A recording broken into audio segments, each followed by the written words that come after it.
ಆತ್ಮೀಯರೇ ನಮಸ್ಕಾರ. ನಾನು ಜಯಪ್ರಕಾಶ್ ನಾಗತಿಹಳ್ಳಿ. ಆ, ನಾನು ನಮ್ಮ ಆನ್ಲೈನ್ ಸ್ಟೂಡೆಂಟ್ಸ್ಗೆ ಒಂದು ವಿಷಯ ಕೊಟ್ಟು ನೀವು ಮಾತಾಡ್ತಾ ಇರಿ, ಅದ್ರ ಬಗ್ಗೆ ಅನಿಸಿಕೆಗಳನ್ನು ತಿಳಿಸಿ ಅಂತ ಆ, ಮಾತಾಡೋದಕ್ಕೆ ಅವಕಾಶ ಕೊಟ್ಟು ಆ ವಿಷಯವನ್ನ ಹೇಗೆ ಮಂಡಿಸುತ್ತಾರೆ, ಪ್ರೆಸೆಂಟ್ ಮಾಡ್ತಾರೆ, ಪ್ರಸ್ತುತಪಡಿಸ್ತಾರೆ ಅನ್ನೋದನ್ನ ಗುರುತಿಸ್ಕೊಂಡು ಆ, ಜೊತೆಗೆ ಒಬ್ಬೊಬ್ರು ಒಂದೊಂದು ಪಾಯಿಂಟ್ ಎಕ್ಸ್ಟ್ರಾ ಹೇಳ್ತಾರೆ, ಅದನ್ನು ತಿಳ್ಕೊಳ್ಳುವಂತಹ ಒಂದು ಪ್ರಯತ್ನವನ್ನ ಇಂಥ ವಿಡಿಯೋಗಳಲ್ಲಿ ಮಾಡ್ತೇವೆ. ಇವತ್ತಿನ ವಿಷಯ ವಸುದೈವ ಕುಟುಂಬಕಂ. ನೀವೆಲ್ಲರೂ ಕೇಳಿದ್ದೀರಿ. ಇಡೀ ಪ್ರಪಂಚವೇ ಒಂದು ಕುಟುಂಬ ಎಂದು ಭಾವಿಸಿದರೆ ಹೇಗಿರುತ್ತದೆ ಅಲ್ಲವೇ? ನಾನು ಮನೋಭಾವದ ವಿಷಯ ಬಂದಾಗ ನಮ್ಮಲ್ಲಿ ವಿಶಾಲ ಮನೋಭಾವ ಇರಬೇಕು. ನಾವೆಲ್ಲರೂ ವಿಶ್ವ ಮಾನವರಾಗಬೇಕು. ಇಡೀ ಪ್ರಪಂಚ ನಮ್ಮದು ಎನ್ನುವ ಒಂದು ದೊಡ್ಡ ಕಲ್ಪನೆಯೊಂದಿಗೆ ನಾವೆಲ್ಲರೂ ಸಾಗಿದಾಗ ಈ ಭೂಮಿಯಲ್ಲಿ ಒಂದು ರೀತಿ ಶಾಂತಿ, ನೆಮ್ಮದಿ, ಸಂತೃಪ್ತಿ ಹೆಚ್ಚಾಗುತ್ತೆ ಅಂತ ಭಾವನೆ. ನಮ್ಮ ಹಿರಿಯರು ಹೇಳಿದ್ದ ಈ ಮಾತು. ಈ ವಿಚಾರದ ಬಗ್ಗೆ ಯಾರ್ಯಾರು ಹೇಗೆ ಮಾತಾಡ್ತಾರೆ ನೋಡೋಣ ಬನ್ನಿ. ಹರಿಪ್ರಸಾದ್ ಅಂತ ಮ್ಯಾಗ್ನಮ್ ಫಸ್ಟ್ ಗ್ರೇಡ್ ಕಾಲೇಜ್ನ ಪ್ರಿನ್ಸಿಪಾಲು ಕೂಡ ನಮ್ಮ ಕ್ಲಾಸಲ್ಲಿದ್ದಾರೆ. ಅವ್ರಿಗೆ ಈ ಒಂದು ಕಾರ್ಯಕ್ರಮವನ್ನು ನಿರೂಪಣೆ ಮಾಡಲಿಕ್ಕೆ ಹೇಳಿದ್ದೇನೆ. ಎಸ್ ಹರಿಪ್ರಸಾದ್. ಎಲ್ಲರಿಗೂ ನಮಸ್ಕಾರ. ಜಯಪ್ರಕಾಶ್ ನಾಗತಿಹಳ್ಳಿ ಸರ್ ಅವರು ವಸುದೈಕ ಕುಟುಂಬಕಂ ಅಂತಕ್ಕಂತ ಒಂದು ವಿಷಯ ಕುರಿತು ಬಹಳ ಸೊಗಸಾಗಿ ವಿಶ್ಲೇಷಣಾತ್ಮಕವಾಗಿ ಎಲ್ಲರಿಗೂ ಅರ್ಥವಾಗುವಂತೆ ಬಹಳ ಚೆನ್ನಾಗಿ ವಿವರಿಸಿದ್ರು. ವಸುದೈಕ ಕುಟುಂಬಂ ಅಂತಂದ್ರೆ ಪ್ರಪಂಚವೇ ಒಂದು ಕುಟುಂಬ ಅಂತಕ್ಕಂಥ ಭಾವ ಹುಟ್ಟಿದಂತ ಮನುಷ್ಯನಲ್ಲಿ ಆಗ ಮನುಷ್ಯ ತನ್ನ ಸ್ವಾರ್ಥತೆಯನ್ನು ಬಿಟ್ಟು ಪ್ರತಿದಿನವೂ ಸಹ ಸಂತೋಷದಂತೆ ಬದುಕ್ತಾನೆ ಅಂತಕ್ಕಂಥ ಕುವೆಂಪು ಅವರ ಒಂದು ಮಾತು ಹೇಳ್ತಾರೆ, ಮನುಜ ಮತ ವಿಶ್ವಪದ ಅಂತ. ಮನುಷ್ಯನು ಒಬ್ಬ ಪ್ರಪಂಚದಲ್ಲಿ ತಾನು ಒಬ್ಬ ಮನುಷ್ಯನಾಗಿ ಒಬ್ಬ ತನ್ನ ಪ್ರಪಂಚ ಒಂದು ಕುಟುಂಬ ಎನ್ನುವ ರೀತಿಯಲ್ಲಿ ಬದುಕಬೇಕು ಅಂತಕ್ಕಂಥ ಅದರ ಅರ್ಥ. ಈ ಒಂದು ವಿಷಯವನ್ನು ಕುರಿತು ನಮ್ಮ ಆನ್ಲೈನ್ ಅಭ್ಯರ್ಥಿಗಳು ಏನೇನ್ ಮಾತಾಡ್ತಾರೆ ಅಂತ ನೋಡ್ತಾ ಹೋಗೋಣ. ಮೊದಲದಾಗಿ ಆನಂದ್ ಸರ್ ಅವರು. ಆನಂದ್ ಸರ್ ಸರ್ ಸರ್ ನಮಸ್ಕಾರ ನಮಸ್ಕಾರ ನಮಸ್ಕಾರ ಸ್ನೇಹಿತರೆ. ಇವತ್ತು ಜಯಪ್ರಕಾಶ್ ನಾಗತಿಹಳ್ಳಿ ಅವರ ಯೂಟ್ಯೂಬ್ ಚಾನೆಲ್ ನಲ್ಲಿ ನಮ್ಗೆ ಒಂದು ವಿಷಯ ಕೊಟ್ಟಿದ್ದಾರೆ. ವಸುದೈವ ಕುಟುಂಬಕಂ. ವಸು ಅಂದ್ರೆ ಭೂಮಿ, ದೈವ ಅಂದ್ರೆ ದೈವತ್ವದ ಕಡೆಗೆ ಹೋಗ್ಬೇಕು. ಈ ಭೂಮಿ ಮೇಲೆ ಇರುವಂತಹ ಎಲ್ಲ ಪಕ್ಷಿ, ಪ್ರಾಣಿ, ಸಕಲ ಜೀವ ಏನೇನಿದೆಯೋ ಎಲ್ಲಾ ಜೀವ ಚರಗಳನ್ನು ಒಂದು ಕುಟುಂಬವಾಗಿ ಬದುಕಿದಾಗ ಮಾತ್ರನೇ ಪ್ರತಿ ಜೀವಿಗೂ ಇಲ್ಲಿ ಅದಕ್ಕೆ ಬದುಕೋದಕ್ಕೆ ಹಕ್ಕಿದೆ. ಯಾಕೆ ಅಂದ್ರೆ ಇಲ್ಲಿ ನಮ್ಮ ಯೂನಿವರ್ಸ್ ಒಂದಕ್ಕೊಂದು ಕನೆಕ್ಟ್ ಮಾಡಿದೆ. ಸೊ ಒಂದು ಜೀವಿಗೆ ಏನಾದ್ರೂ ನಾವು ಅಪಾಯ ಮಾಡಿದ್ವಿ ಅಂದ್ರೆ ಇಡೀ ಜೀವ ಸಂಕುಲನೆ ಹೊರಟೋಗ್ಬಿಡುತ್ತೆ. ಫಾರ್ ಎಕ್ಸಾಂಪಲ್, ಒಂದು ಜೇನು, ಈ ಜೇನು ನೊಣ ಏನಾದ್ರೂ ಇಲ್ಲ ಅಂದ್ರೆ, ಚಿಟ್ಟೆ ಏನಾದ್ರೂ ಇಲ್ಲ ಅಂದ್ರೆ ಮನುಷ್ಯ ಮುಂದಿನ ದಿನಗಳಲ್ಲಿ ಬದುಕೋದೇ ಕಷ್ಟ. ಅಂದ್ರೆ ನಾನೊಂದು ಸ್ಮಾಲ್ ಎಕ್ಸಾಂಪಲ್ ಹೇಳ್ತಾ ಇದ್ದೀನಿ. ಸೊ ಹಾಗೆ ನಮ್ಮ ಈ ಯೂನಿವರ್ಸ್ ಏನಾಗಿದೆ, ಕನೆಕ್ಟ್ ಮಾಡ್ತಾ ಹೋಗಿದೆ. ಪ್ರತಿ ಜೀವಿಯು ಇಲ್ಲಿ ಬದುಕೋದಕ್ಕೆ ತನ್ನದೇ ಆದ ರೀತಿಯಲ್ಲಿ ಒಂದು ಹಕ್ಕಿದೆ. ಸೊ ಈ ಹಕ್ಕನ್ನ ಯಾರು ಕಸಿಬಾರ್ದು, ಕಿತ್ಕೊಳ್ಬಾರ್ದು. ಯಾಕೆಂದ್ರೆ ಆ ಯೂನಿವರ್ಸ್ ಅನ್ನೋದು ಒಂದು ಆ ಭಗವಂತ ಅಂತಾರೆ ಅಥವಾ ಎನರ್ಜಿ ಅಂತಾರೆ. ಆ ಎನರ್ಜಿ ಎಲ್ಲದಕ್ಕೂ ಇಲ್ಲಿ ಆಹಾರ ಕೊಟ್ಟಿದೆ, ಇಲ್ಲಿ ಪ್ರಕೃತಿ ಏನೇನ್ ಬೇಕೋ ಎಲ್ಲ ನಿರ್ಮಿಸಿದೆ. ಇದನ್ನ ಸಂತೋಷವಾಗಿ ಅನುಭವಿಸ್ತಾ ಇಲ್ಲಿ ಪ್ರತಿ ಇದಕ್ಕೂ ಮನುಷ್ಯನಿಂದ ಮಾತ್ರನೇ ದೌರ್ಜನ್ಯ ಆಗ್ತಾ ಇದೆ. ಅದಕ್ಕೆ ಈ ಕಾಲಘಟ್ಟದಲ್ಲಿ ಈ ಮನುಷ್ಯ ಸೌಹಾರ್ದಯುತವಾಗಿ ಎಲ್ಲರೂ ಸಹಬಾಳ್ವೆಯಿಂದ ಜೀವನ ಮಾಡಿದ್ರೆ ಖಂಡಿತವಾಗ್ಲೂ ಯಾವುದೇ ಪ್ರಕೃತಿಗೆ ನಷ್ಟ ಆಗಿದ್ರೆ ಪ್ರತಿ ಜೀವಿಯು ಅದರ ಹಕ್ಕು ಬಾಧ್ಯತೆಗಳಲ್ಲಿ ಜೀವಿಸಿದಂತ ಒಂದು ಸಮಾಧಾನ ಸಿಗ್ತದೆ. ಯಾಕೆಂದ್ರೆ ಮನುಷ್ಯನೇ ಈ ವಿನಾಶಕ್ಕೆ ಕಾರಣ ಆಗ್ತಾ ಇದ್ದಾನೆ.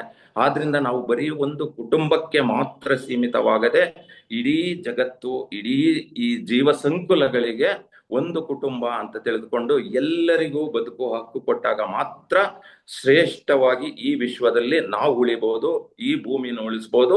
ಇನ್ನು ಸಾವಿರಾರು ವರ್ಷಗಳ ಕಾಲ ಬರ್ತಕ್ಕಂಥ ಮುಂದಿನ ಜನರೇಷನ್ಗೆ ನಾವು ಏನಾದ್ರೂ ಮಾಡ್ಬೇಕು ಅಂದ್ರೆ ಪ್ರತಿಯೊಬ್ಬರಿಗೂ ಅವರದೇ ಆದ ರೀತಿಯಲ್ಲಿ ಅವರದೇ ಧರ್ಮ ಇರ್ಬೋದು, ಅವ್ರದೇ ಭಾಷೆ ಇರ್ಬೋದು, ಅವ್ರದೇ ನೆಲ, ಅವ್ರದೇ ಜಲ ಏನಾದ್ರೂ ಇರ್ಲಿ, ಇದೆಲ್ಲ ಈ ವಿಶ್ವಕ್ಕೆ ಸೇರಿದ್ದು, ಎಲ್ರಿಗೂ ಸೇರಿದ್ದು ಅಂತೇಳಿ ಜೀವನ ಮಾಡಿದಾಗ ಶ್ರೇಷ್ಠವಾದ ಜೀವನ ಆಗ್ತದೆ. ಅತ್ಯುತ್ತಮವಾದ ಒಂದು ಪರಿವರ್ತನೆ ಆಗಿ ಈ ಭೂಮಿಯನ್ನು ಉಳಿಸ್ಕೊಂಡು ಹೋಗ್ಬೋದು ಅಂತೇಳಿ ನನ್ನ ಅಭಿಪ್ರಾಯ. ನಮಸ್ತೆ. ನಮಸ್ಕಾರ ಸರ್, ಬಹಳ ಚೆನ್ನಾಗಿ ವಿವರಿಸಿದ್ರು. ನಮ್ಮ ವಿಶ್ವವೇ ನಮ್ಮ ಕುಟುಂಬ ಅಂದುಕೊಂಡಂತ ಸಂದರ್ಭದಲ್ಲಿ, ಎಲ್ಲರೂ ಸಹ ಸೌಹಾರ್ದದಿಂದ ಬಾಳದಂತ ಸಂದರ್ಭದಲ್ಲಿ ನಮ್ಮ ಪ್ರಕೃತಿ ವಿನಾಶದತ್ತ ಸಾಗೋದಿಲ್ಲ ಅಂತಕ್ಕಂಥ ಬಹಳ ಸಂಕ್ಷಿಪ್ತವಾಗಿ ವಿವರಿಸಿದ್ರಿ. ಈ ಒಂದು ವಿಷಯನ ಕುರಿತು ರವಿ ಬಿ ಸರ್ ಏನ ಹೇಳ್ತಾರೆ ಅಂತ ನೋಡ್ತಾ ಹೋಗೋಣ. ರವಿ ಸರ್. ಸರ್ ನಮಸ್ಕಾರ. ಎಲ್ಲ ಆತ್ಮೀಯ ಸ್ನೇಹಿತರಿಗೆ ನಮಸ್ಕಾರ. ಇವತ್ತು ವಸುದೈವ ಕುಟುಂಬಕಂ, ಜಗತ್ತೇ ಒಂದು ಕುಟುಂಬ ಅಂತಕ್ಕಂಥ ಒಂದು ವಿಷಯದ ಬಗ್ಗೆ ಮಾತನಾಡ್ತಾ ಇದ್ದೇವೆ. ಇದು ಬಹಳ ಅವಶ್ಯಕವಾದಂತಹ ಒಂದು ಚರ್ಚೆಕರವಾದಂತಹ ಒಂದು ವಿಷಯ ಸ್ನೇಹಿತರೆ. ಏಕೆಂದ್ರೆ ನಮ್ಮ ಒಂದು ವರ್ತನೆ, ನಮ್ಮ ಒಂದು ಪ್ರೀತಿ, ನಡೆ, ರೀತಿ, ನೀತಿ ಈ ಟುವರ್ಡ್ಸ್ ಸೋಷಿಯಲ್, ಸಾಮಾಜಿಕವಾಗಿ ಹೇಗಿರ್ತದೆ, ನಾವು ಬೇರೆಯವ್ರನ್ನ ಹೇಗೆ ಟ್ರೀಟ್ ಮಾಡ್ತೀವಿ, ಯಾಕೆಂದ್ರೆ ನಮ್ಮ ಕುಟುಂಬದವ್ರನ್ನ ಹೇಗೆ ಪ್ರೀತಿ ಮಾಡ್ತೀವಿ, ನಮ್ಮವರಂತ ಕಾಳಜಿ ಮಾಡ್ತೀವಿ, ಹಾಗೆ ನಮ್ಮ ರಾಜ್ಯ ಆಗಿರ್ಬೋದು, ನಮ್ಮ ದೇಶ ಆಗಿರ್ಬೋದು, ಪ್ರಪಂಚದ ಇತರೆ ದೇಶಗಳನ್ನಾಗಿರ್ಬೋದು, ಎಲ್ಲರೂ ನಾವು ವಿಶ್ವಮಾನತ್ವ, ನಮ್ಮಲ್ಲಿ ವಿಶ್ವಮಾನತ್ವ ಬರಬೇಕು. ಎಲ್ಲರಲ್ಲೂ ವಿಶ್ವಮಾನತ್ವ ಬಂದಾಗ ನಾವೆಲ್ಲರೂ ಒಂದು ವಸುದೈವ ಕುಟುಂಬಕಂ ಅಂತಕ್ಕಂಥ ಒಂದು ದೇಹದೊಂದಿಗೆ ಬದುಕಿದ್ರೆ ಬಹಳ ಚೆನ್ನಾಗಿರ್ತದೆ ಅಂತಕ್ಕಂಥ ಸ್ನೇಹಿತರೆ.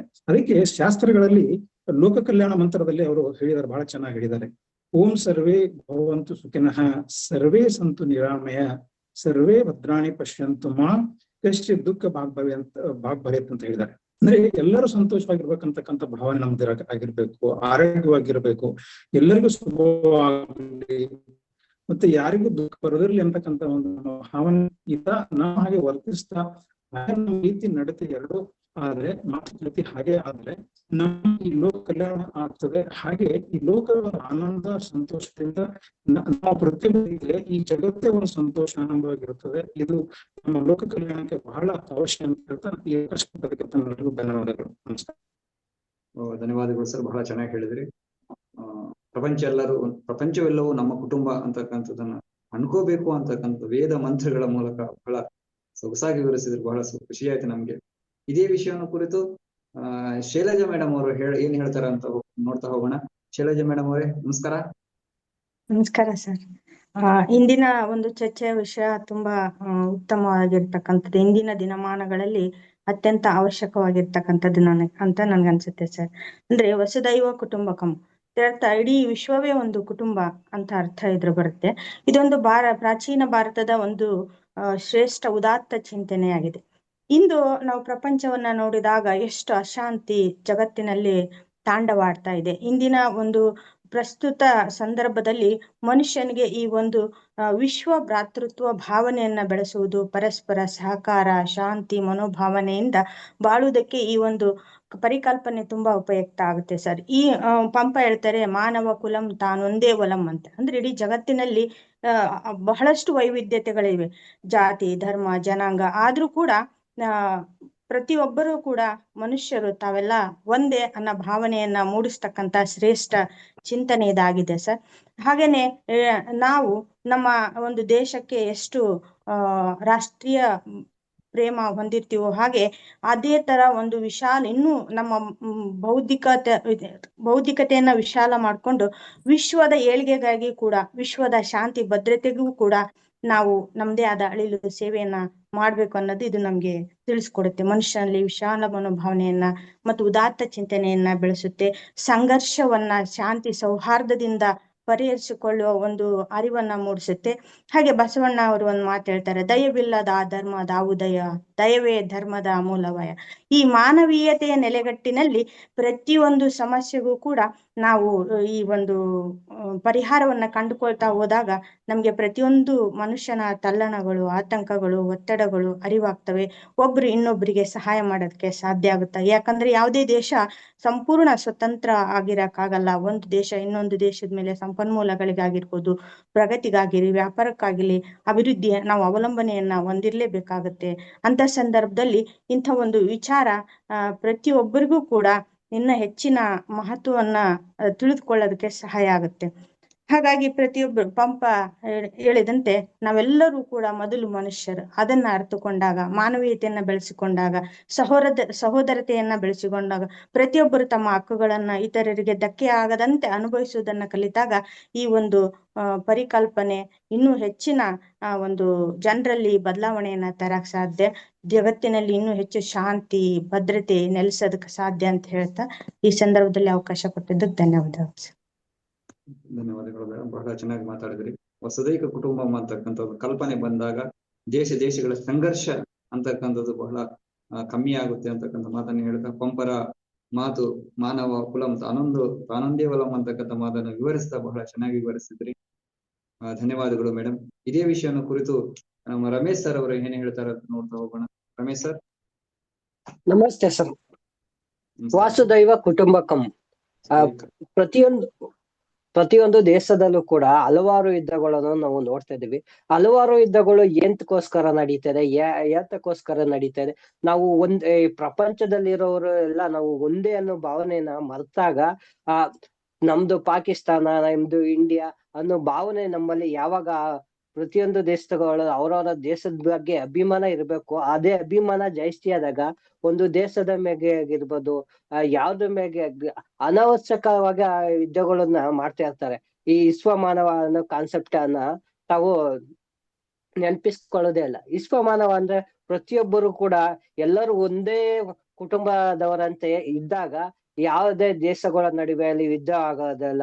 ಮತ್ತೆ ಅಲ್ಲಿ ರಾಗದ್ವೇಷಗಳಿಗೆ ಯಾವುದೇ ನೆಲೆ ಅನ್ನೋದು ಇರಲ್ಲ. ಆಗ ಪ್ರತಿಯೊಂದು ದೇಶ ಕೂಡ ಸಮೃದ್ಧವಾಗಿರುತ್ತೆ, ಪ್ರತಿಯೊಂದು ಮನೆ ಕೂಡ ಸಮೃದ್ಧವಾಗಿರುತ್ತೆ, ಎಲ್ಲಾನು ನೋಡಕ್ಕೆ ಸುಂದರವಾಗಿ ಕಾಣುತ್ತೆ. ಆ ಸುಂದರ ಜಗತ್ತಿನಲ್ಲಿ ವಾಸಿಸುತ್ತಿರೋದ ಒಂದು ಕಲ್ಪನೆನೇ ಮಾಡ್ಕೊಂಡ್ರೆ ಅಷ್ಟೊಂದು ಚೆನ್ನಾಗಿರುತ್ತೆ. ಜಗತ್ತೆಲ್ಲ ಅದೇ ತರ ಆದಾಗ ಎಲ್ಲೆಡೆ ಸಮೃದ್ಧಿ ಅನ್ನೋದು ತಾಂಡವಾಡುತ್ತೆ ಅನ್ನೋದಕ್ಕೆ ಹೇಳಕ್ ಇಷ್ಟಪಡ್ತೀನಿ ಸರ್. ಧನ್ಯವಾದಗಳು. ಧನ್ಯವಾದಗಳು ಸರ್, ಬಹಳ ಚೆನ್ನಾಗಿ ಹೇಳಿದ್ರಿ.